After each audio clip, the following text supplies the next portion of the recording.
It was, end to end. And on top of that, I really like the way that Palmer just celebrated, with that cold celebration, very cold celebration under the cold rain. Yeah, so it was a good finale to an exciting match. That's what I would say, and I dare say it, we did deserve the draw. 442 Dudes. Hello and welcome back to another episode of 442 Dudes. And of course, I think it's very appropriate to say Annyeong Haseyo. Only because, our Singapore football team is all the way in Korea and they are going to be playing. That's right. So all the best, guys. I think a lot of people are thinking that it's going to be a big loss, but I'm on the other side. I'm going to think you can do it. Yes. Draw. Come on, guys. Come on, Singapore. If you can draw against Japan back then you can draw against, South Korea now. Why you laugh? Anyway, yeah. So anyway, our next segment, and as always, it's called 90 Minutes Off. We'll see you for that one. Basket. Why you laugh?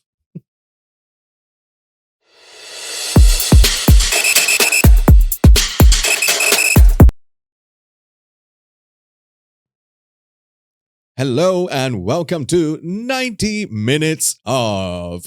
It is one of the few 90 minutes that I'm very excited to start off with because of the recent match. And as Peter Jury sort of summarized it very well, I kind of like it. He said, City's boy is now Chelsea's man. And that was the recent 4-4, Chelsea versus Man City, with Cole Palmer scoring that final goal of the game. I liked it, John. I'm not sure about you, but I think it's really one of the top games for me. Again, putting aside my whole biasness for Chelsea, I think it was a fantastic game. It was, end to end. And on top of that, I really like the way that Palmer just celebrated, with that cold celebration, very cold celebration under the cold rain. Yeah, so it was a good finale to an exciting match. That's what I would say, and I dare say it, we did deserve the draw. In fact, if anything, I thought we could have won it. But it is what it is. It is Man City. Yeah, but well done to the Chelsea boys. I just want to say that. And I think, speaking of end to end, I was listening to, I think it was Daniel Sturridge. He was saying it was as if it was like a basketball match, like end to end sort of action going on. And I agree with it. You just look at the tactics being played by them. I think both managers tried to outsmart each other here and there. But I think it boiled down to the players and a little bit of controversy, if you ask me. But otherwise, good match, 4-4. And well done, Chelsea. And especially, I must say, I have to give credit to Thiago Silva. I mean, season after season, match after match, this old fella who is turning 40 very soon just scored our goal and he became, I believe, probably fourth oldest in the EPL, but the oldest for Chelsea. Yep. So I think, fantastic player. I hope he plays for us for another season or two.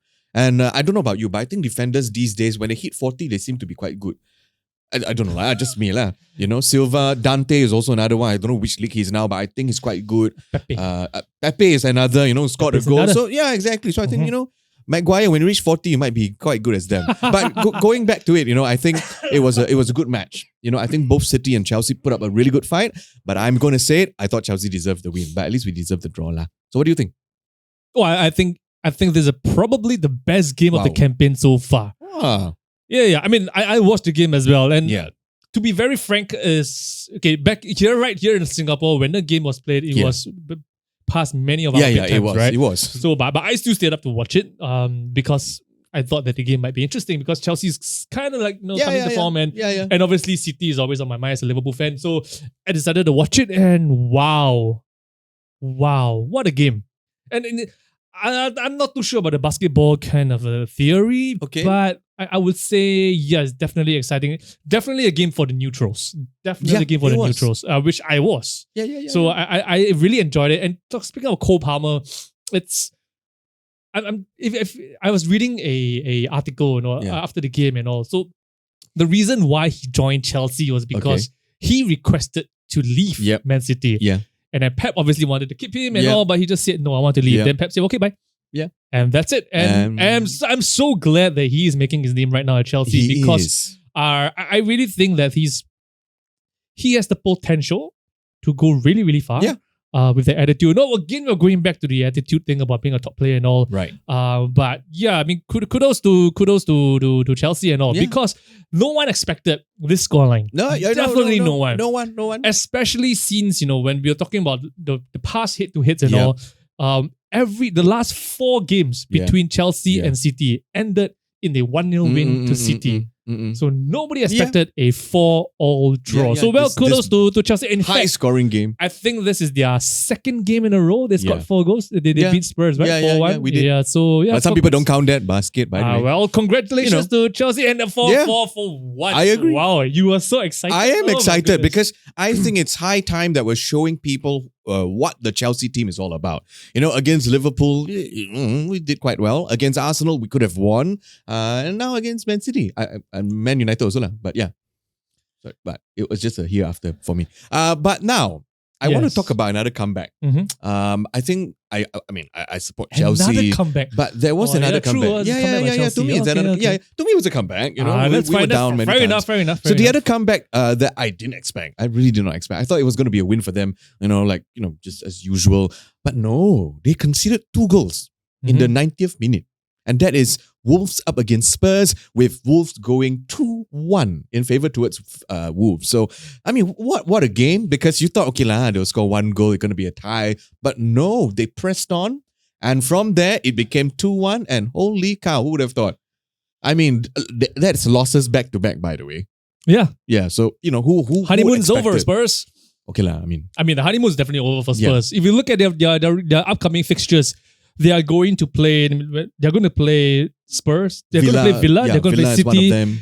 They are playing City at the Etihad Stadium. They're playing West Ham and Newcastle in their next 4 games. Right. And to round off the year in 2023, they will be playing a total of 8 games. Wow. And there's already mid-November, and they have 8 games to go before the year closes. And don't forget, they are missing 2 key players in Maddison and Van der Ven. Oh. They are missing these 2 key players who have been especially important for them in this run-up, and it's going to be very interesting. So I think now is really the true test of Ange's capabilities, and the mental capacity and the mindset of the players, whether or not Son can actually inspire them to do something. I hope they do well, especially against City, because Spurs are known to beat City. Yeah. Oddly enough, they are. Yeah, it's almost like their boogie team, some sorts. So yeah. Again, well done to Wolves. No one expected that. Yeah, and if I'm not wrong, they are the first team to end the game as winners despite trailing in the 87th minute. Wow. Okay. If I'm not wrong, yeah. It's interesting. And now you know. Yeah, and speaking of comebacks and wins and everything, this weekends of matches were. I think it's wow. There's so many goals scored, isn't it? There are a lot of goals scored. If I'm not wrong, there were a total of 38 goals scored. Oh, that many? There's 38 goals scored. If you look at you can see on the screen right now. You can just count the number of goals. Wow. But that's not the highest scoring weekend, actually. So what's the... The highest scoring weekend, I believe it's 44 goals. I think I can't remember exactly when, but I remember the number 44. 44. So that was, I think, in match week 2 of some other season and all. But I just want to focus on 2 games. Okay. One is Bournemouth and Everton. Okay. Right. So let's start with Bournemouth first. Yeah. So Bournemouth played Newcastle. Yes. So as we all know, Newcastle is now managed by Eddie Howe, who is actually a Bournemouth legend. He is a legend. He's the one that brought him out to the Premier League. And he was also a former player of Bournemouth. So the fact that Bournemouth are now considered at least Premier League standard is really down to Eddie Howe. So you would expect Eddie Howe to know much about Bournemouth, how they play. Most of the players actually play under him as well. But no, they actually came out and they lost. Yep. Wow. I don't think they expected that. And just going back to it, that's the thing. Sometimes we think the managers might know the former clubs and all. But you know what? When a new manager comes in, they're definitely going to change everything. You know what I mean? So you think you know it all, but actually you don't. So, So in the case of Pochettino, he knew it all. Yeah, right? That's what I'm trying to say there. Exactly. Pochettino knew it all. You had to go there. Yeah, right? I just had to go there. And that was one that brought you back. I had to sneak it in there. I had to sneak it in there. But really, I think Newcastle, they're not showing their form again. I mean, if I'm what they call themselves, Toonie, is it? Toons, Toonie, my head. What's that? What the hell is Toonie? I don't know why. Sometimes I say Toonie. Yeah, but if I was a Toon, I'll get a bit frustrated as well. Yep. But I don't think I'll be very down by the results. Because I think we're doing fine so far. Yeah, I mean, okay, so we talk about the run of Newcastle these days. I just want to bring up a point which I made at the very first episode of this new season. Yeah. Where, there was the episode where we're discussing who will be the winners, who will probably go into the Champions League places and all. And I specifically mentioned that I don't think Newcastle will be up for it this season because of their exploits in the Champions League. Because I think their team is not ready. The players are not experienced enough to be able to handle both competitions. Having a midweek game and all that kind of stuff. I don't think they are ready. And true enough, if you look at the results that they had after a Champions League game. So I'm just going to run through the stats over here. They have played a total of 4 games after a Champions League game that is, and for some reason, they are always drawn away. So they're always playing away from home after a Champions League game. They've only won once, which was an 8-0 win against Sheffield United. They have drawn twice, both 2-2 draws against West Ham and Wolves. And obviously, they just lost 2-0 to Bournemouth. So I think it kind of backs my point that they will not do well this season because of this Champions League distraction. So it feels very distracting for them. The whole traveling, the whole fatigue might definitely. I mean, if you really think about it, you're traveling to places. Granted, they're still in Europe, right? Yeah. You're traveling to France, you're traveling to Germany and all. Yeah. But in all honesty, even though it's near, but the mindset, the concentration that you need to have. And don't forget, you're playing teams of a different caliber. You're playing teams of a much higher caliber who have been there, done that, who are used to that kind of schedule, that kind of preparation over many, many years. And you are now back into it. And in fact, the whole squad, even the manager, Eddie Howe himself, is also new to him. So I think this is one of the crucial points where it's going to hurt Newcastle this season. And I think over the last 4 matches they have played after the Champions League match, kind of proves my point. And so, I mean, we do see that Newcastle is a little bit off track for now, but I do think, though, in my opinion, they'll still come back somehow. Once they get knocked out of the Champions League, yes, that's where they'll come back, of course. Somehow, yes. Like Eddie Howe. But anyway, so coming back to it, we want to also focus now on another team. Yep. Another United. Yeah, another United actually. That people have been sort of dissing. A lot of scandals and controversies and opinions here and birthday there. Parties and birthday parties and here. But if you look at it in a real proper way, they're actually doing not so bad. How so? Well, I mean, if you look at it on the table, based on, I believe, 5 matches, they've collected the highest points. And, it's not that bad because United, given the controversies and the different articles that have been condemning them sometimes, they're doing not too bad, in the last 5 matches. So, yeah, maybe, Eric Ten Hag is doing not too bad after all. So, yeah, social media can be quite a... Let's delve deeper into this 12 points, let's over the last it. 5 matches. Okay. So, oh dear. I'm going to go on both perspectives, a good perspective as well as a bad perspective. Okay. Let's start. So let's go with the good first. Good first. Okay, let's go with the good first. The good obviously is they based on form, they seem to be the team that's on paper and on form. I mean, the results and points. They are the best performing team, right? They are. So that's obviously a good thing because of whatever's been happening over the course of this season and whatever is happening in the media. This is something to shut those critics up. Yes. Correct. Yes. Now let's move on to the bad point. Oh, there's only one good point. Oh, okay. What other good points do you want me to mention? Well, I don't know. Maybe Eric Ten Hag is not that bad after all. I don't know. Probably. I never know. But let's focus a bit also now. Let's move to the bad side of things. Okay. In the last 5 matches, they have played Fulham. Okay. They have played Sheffield United. They have played Luton. And I can't remember what was the last other team they played. And obviously they played Man City. Yeah. Right. So if you can't get maximum points from all these teams, right, bar City, then really you should be laughed at. So you're saying that it's expected. It's expected, especially United. Exactly. Okay. It's expected for them to get those points. So while people are obviously United fans want to yes, we are the best performing team and all, but hey, come on, it's Fulham. Okay. It's Luton Town. It's Luton. Okay. Right? You're expected to win. If you don't win, there's something's wrong with you. And yes, I'm a Liverpool fan. I'm just saying that Liverpool. Bloody hell. I was about to say that. How the hell do you guys draw against Luton? Okay. So Liverpool are okay. Right? So you're saying that because in the last 5 matches, Man United faced teams that are somewhat not so of a high level sort of performing club. Therefore, they rightfully should get that kind of points. Okay. I'm surprised you don't get 3 points out of those games. All right. So here we have the other camp, which is obviously the Liverpool camp, that's saying that, 12 points, you get your 12 points, but you got to, because the clubs are some kind of, if you think United's that great, you should beat them no matter what. And then we got the United camp that's saying it is still 12 points and therefore we're doing not too bad. Okay, so that is what it is. Now, speaking of not doing too bad, we also have another one that we have been saying over and over and over again. Not just us. Not just us actually. The whole world been slamming it. But today, we want to sayang it a little bit. And sayang, of course, in a colloquial way of saying it, is to sort of pacify the solution, sort of to politely caress it, if I may put it that way. Wow, what a word to use. I don't know. I'm just trying to find ways to politely say it. But yes, we are trying to say right now that the VAR did not get it wrong. In fact, it got it right. Well, there are still people who are contesting the decisions that's been made over the weekend. But I also love that. Putting aside all this biasness towards VAR, I think we need to give them credit for actually getting some things right. Right. Not like Arteta.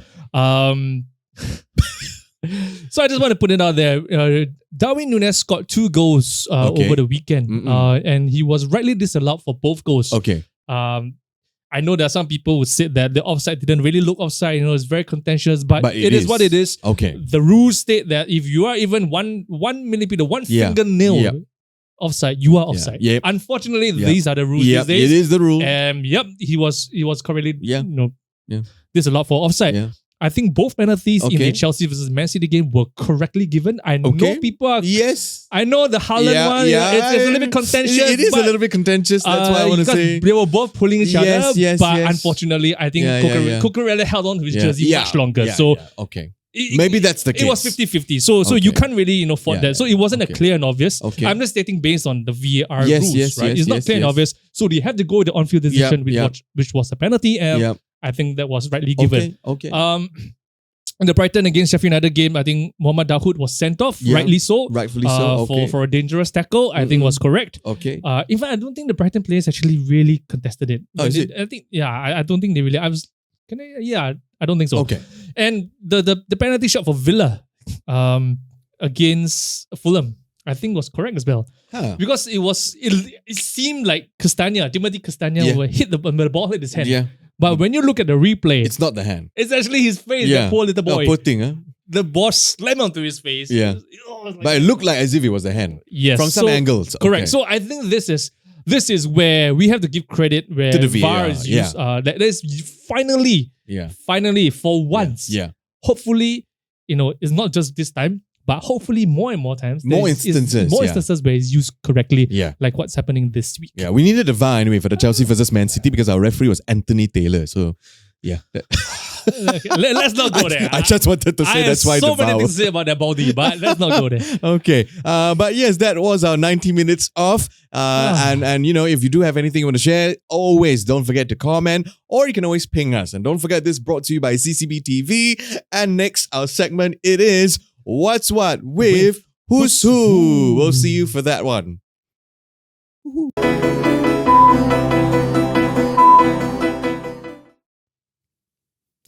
Goal. Only because I don't know what way to welcome back everyone, but welcome back to What's What with Who's Who. And so, it rightfully should start with goal, because there is one guy that cannot stop scoring. Exactly. Oh my goodness. Hurricane Harry is what John wrote here. So I have to read it. Hurricane Harry, not Maguire, but Kane. I mean, he's just caning the entire Bundesliga right now. Yeah. I don't think I'm wrong to say it's like a Hurricane Harry. It's like a hurricane blowing through Bundesliga and hopefully, blowing away all the records. I mean, 17 goals in 11 games. Who does that? Harry Kane. Or Haaland. Hurricane. Anyway. Cristiano Ronaldo. Okay, anyway. There's something that letter H is in it. I know, right? But I gotta say though, with all these records of scoring goals, it beckons the question of, will he win a trophy? That's the most important. Do watch our episode from last week to answer that question. That is very important because you score all these goals, you don't want to win Golden Boot, you want to win something, So hopefully he gets something, but I believe in him because Thomas Tuchel is there at the helm of Bayern Munich. So I'm just going to let you just say all you want. I just want to say, I know, right? I mean, but Harry, coming back to Harry. Let's come back to Harry. He's already surpassed last season's top scorer in the Bundesliga. Exactly. Last season, the top scorer award was shared between two players. I can't really recall the names. One was Nicholas something. Right. And they only scored a total of 16 goals last season. And that was the top scorer in the Bundesliga. And he just like that. And in November, he's already surpassed those with 17 goals in 11 games. Wow. That's in 23 more games to go. And God knows how long. But now the question is not so much of whether he'll win a trophy, but from an individual perspective, do you think he will break Lewandowski's record of 41 goals? I think he has what it takes. I mean, he is Harry Kane. He is the Hurricane hat-trick Harry. Hurricane hat-trick. Yeah. He's the real Triple H. So not bad. Wow, And I think he can. He can. But again, it comes back to, will he win something? Nah. Yeah. So if you think he's going to win something, let us know. John says no. I think he has a chance because I'm saying because Thomas Tuchel is at the helm of Bayern Munich. So there is that slight chance. Anyway, speaking of Harry Kane, we got another Englishman that's always inspiring people. And he seems to have inspired a lot of people. Inspired people like McTominay and whoever, all the other English people. But most recently, apparently, this one, former Liverpool, right? This one, John Joe Shelvey. Yes, what about scored from his own half also. This is where I need to say, well done, Mr. Shelvey. Yeah, well done. But you're also the fella. Okay, anyway. So, but he wasn't good enough for Liverpool, unfortunately. Okay, but he did well in Newcastle. He definitely did well. He's rotting. He rotted at Forest, and then now this kudos amazing to him. one. I don't know. It seems to me that Beckham is really, we talk about Ronaldo being a real influencer, but Beckham is like the OG. He's the OG of influencers. We just want to add though, OG international influencer. Yeah, because we know there are a lot of football greats, but I think Beckham was one of the first one that was internationally more recognized. This is the real and correct description of world famous. And because of that, you know what? The mentality that Beckham has instilled is now on several people now. Of course. Yeah. I'm pretty sure, right? Yeah. That John Joe Shelvey who have definitely watched the documentary. I think every footballer watching. And they all try and they know they can't, but John Joe Shelvey knows that he has that in his locker. Yeah. Right. And then he obviously, and I think the headline said it right. He channeled his inner Harry Kane. Yeah, I know, right? In fact, Harry Kane scored this twice. The first time Harry Kane scored from his own half was actually against Juventus back in Singapore in a friendly. Oh, is it? You didn't know? You don't forgot it? I don't remember you forgot that one. Oh, okay. Yeah, so I think it's right that he said he channels his Harry Kane and David Beckham. Oh, so there's also an inner Harry Kane now. Of course. Okay. Yes. But yeah, I mean, we gotta say, I think Beckham, your documentary is very important because we also want to give a little shout out as well to the Team Singapore. So hopefully, all of you watched the Beckham documentary, and one of you, maybe Shawa Anwar, can score, or Christopher Van Huysen, you can score from your own half as well, against South Korea. So if you guys didn't know, Singapore is actually playing South Korea in a World Cup qualifying game. Yeah. And they are going to be playing shortly after this recording is done. So we just want to give our shout out to Team Singapore. Really, really just go out there, enjoy yourselves, and really just gain the experience. I'm saying this, not because I know we look down on you guys, but no, we don't. We have to be realistic. Yeah. South Korea is made up of superstars. All their big guns are actually playing in the game. So while we don't expect the win, but we do expect some heart. Yeah, we do. We do expect some kind of determination. Yeah, we do. Really play with all your hearts out there. Yeah. I mean, come on. Enjoy the call, and don't forget to watch some of the Beckham documentary. Be inspired, okay, and score from the first half. Although it's a bit impossible, but never mind, just try. Okay, and you're playing good game also lah. Okay, play a good game. All right, so that's the end of our What's What with Who's Who. Again, a little quick one to the team Singapore. All the best, and hopefully when we watch a game, it will be at least a draw. Well, at least for me, I'm hoping lah. Okay, I'm not sure about other people. John's little smirk there means no lah, not a draw. Okay, so in any case, all the best, all the best, all the best, all the best to all the Singaporeans. Yeah. Okay. So yes, don't forget, subscribe. See you guys next week. CCB TV. See you. We're in Singapore, by the way, for those of you who don't know. So see you. Bye-bye.